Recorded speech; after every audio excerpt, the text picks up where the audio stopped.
pyetje. A mundeshe në atë kohë hashimtashi ta ndalonte dhunën? Përgjigje, nuk ishte kompetencë, nuk ishte autoritet e hashimtashi për ta bërë këtë gjë në atë kohë. Pyetje, po pse e thoni ju këtë gjë?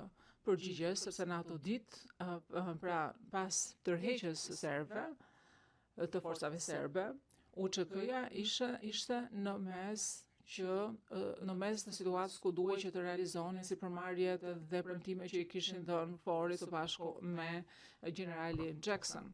Ndërkohë që kishte luftëtarë të UÇK-s ende në teren, struktura e komandimit në thelb po përpiqej që të gjente mënyrën se si të realizonte demobilizimin dhe demilitarizimin për cilën ishin angazhuar.